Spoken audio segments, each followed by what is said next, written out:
most beautiful cities of the world, and one of the busiest. Millions of tons of goods move through it, and it is but one of the many major distribution centers in the country.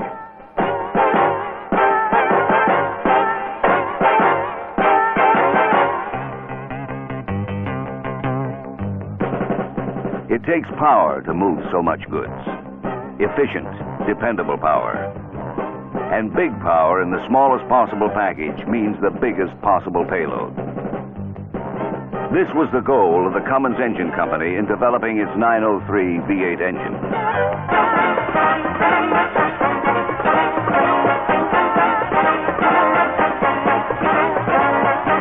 To achieve this goal of big, dependable power in a small package, Cummins took the unique step of inviting a panel of customers, members of the trucking industry, to participate in the development of the engine.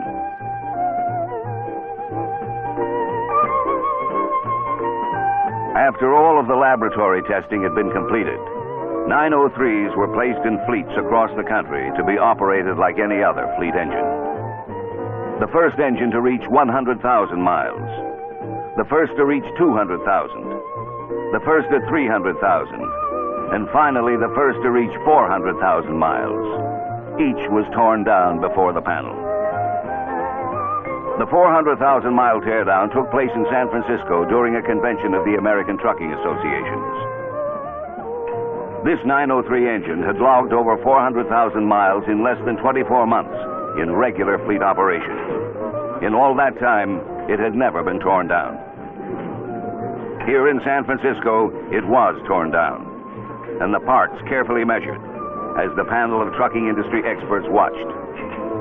At this unprecedented 400,000-mile teardown, the panelists were joined by editors of several trade journals.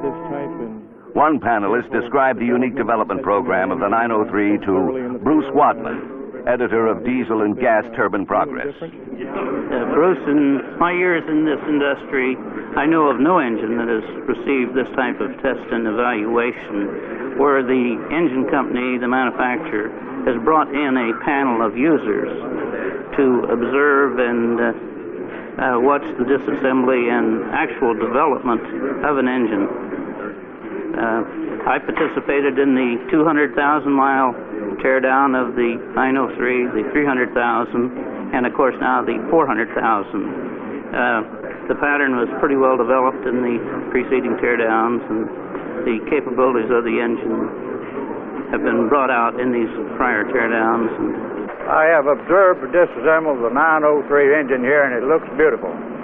I am of the opinion that we have a 600,000-mile engine here with maybe 300,000 miles ring job, valve grinding, bearings, and gaskets. Well, it's 578 miles per quart is better than anything that I have experienced, and it would certainly be welcome in the Indian Head fleet. Well, if the engine that we viewed yesterday and today were mine, I'm sure we could put it back in service for probably something less than $200 and expect another 200,000 miles out of it very easily. And at the San Francisco teardown, Ed Shea, editor of Commercial Car Journal, talked with panelists about the remarkable condition of the 400,000-mile engine. You would naturally look for a great deal of ring wear, and it just isn't present. There's very little evidence of this in the rings and the pistons and the liners. How do you feel about that bearing wear? To me, it's I don't know how to describe it. Well, neither do I, really. It's just a little hard to tell yourself that this engine has accumulated 400,000 miles on it. The cam on it is beautiful. Even the load bearings, the upper half of the rod bearings are in excellent shape, and the lower half of the mains are almost perfect. Well, it's just hard to make yourself. You have to kind of pinch yourself once in a while to see if you're dreaming or if you're actually seeing what's laying on the table in front of you. As to what this means for a total life of a 903, well, naturally, we're all looking for all we can get, but it certainly looks to me as though this engine can easily produce or perform 500,000 miles on the original engine. With this engine, I'm hoping for at least 650 to 700,000 miles of trouble-free service out of it. Boy, it's a new world, isn't it? It is a new world. At every teardown, the statistics on the engine were impressive.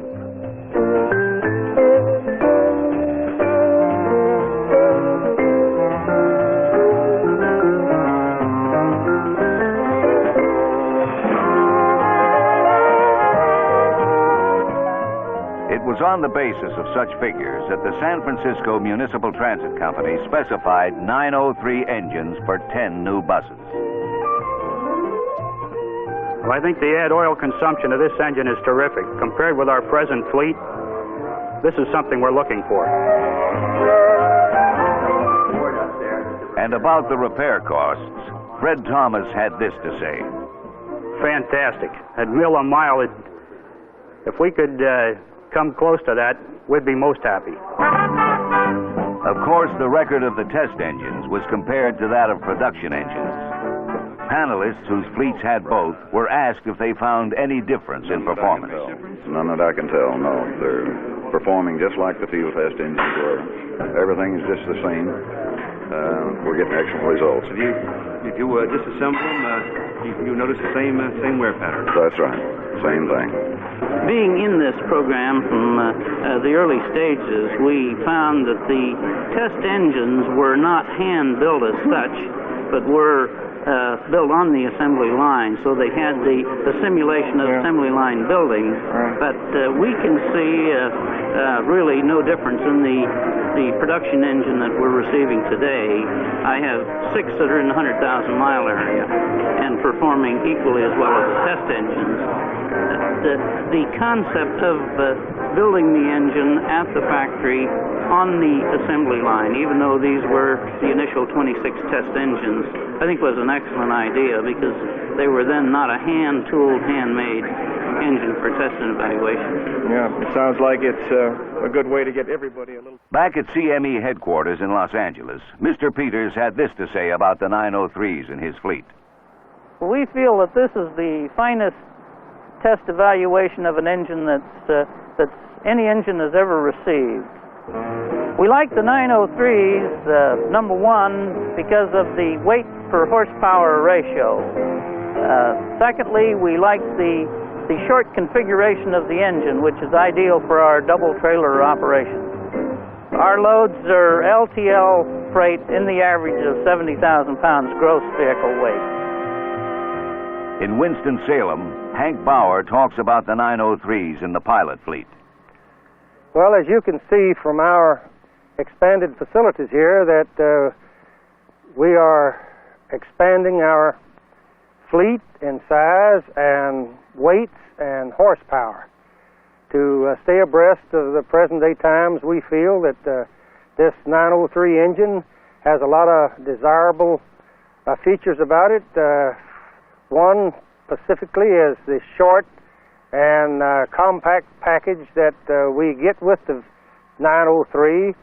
Plus, it is a very beautiful engine to operate. Performance-wise, it has almost outdone anything I've ever come in contact with. I'd like to have more of them in the fleet.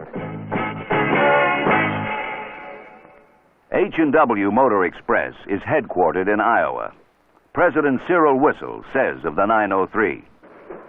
We have to have a V8 engine in the cab-over truck in order to get maximum cube. You take 50 miles in every direction from Dubuque, which is our hub. We have to have brute power. And that's what the V903 has got. We plan on using nothing but V903 Cummins engines for the next few years exclusively on all of our cab-over equipment. Fuel consumption, of course, is of major interest in the evaluation of any engine. LASME operates out of Seattle and has extremes in both temperature and terrain. Bill Churchill reports on the fuel consumption. So far in the 903s, it's running approximately 4.4. Pilot, operating on the East Coast, also has a variety of terrain and weather. Hank Bauer reports the fuel consumption. Between 5.4 and 5.6 miles per gallon.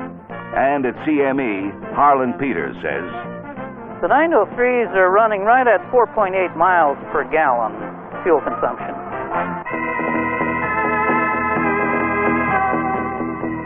the Cummins 903 is a remarkable engine that has been proven by a remarkable test and evaluation program.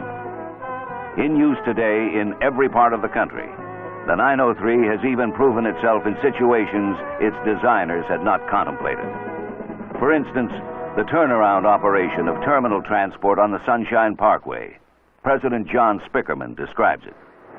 We're using the Sunshine Parkway to operate doubles, operating from Orlando to Miami, Florida. The power unit used is a Kenworth, and it's powered with a V903 V8 Cummins engine. And we're pulling twin 45 trailers. The unit is total length is 110 feet long, and we gross up to as high as 137,000 to 138,000 pounds. We're operating on the southbound, which we're ordinarily loaded. We have a maximum road speed of approximately 58 miles an hour. The unit is geared to with a 13-speed transmission with I believe they have an 8% overdrive. And on the return move, we're operating in overdrive due to the fact that our load factor northbound is much less than it is going south, which gives us an economical operation. And to my knowledge, I believe these units are operating at about 4.9 miles per gallon. Ben White of Terminal Transport said of the 903s, Well, on the one original engine, we have in excess of 440,000 miles. On the rest of the V903s we're operating, they're approaching 100,000 miles at this time. As to an overhaul on the 440,000-mile engine, we haven't made an in-frame overhaul, nor has any other repair been made to the basic engine. In my opinion, no engine that I know of at the present time could equal this engine under any circumstances, past or present.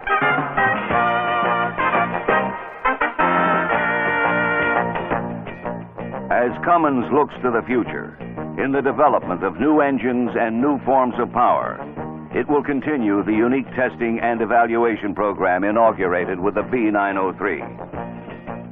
Tested in the laboratory and on the highway, proven at the teardowns, in actual fleet operation and under extreme conditions, the Cummins 903 is gaining worldwide recognition as an outstanding power package.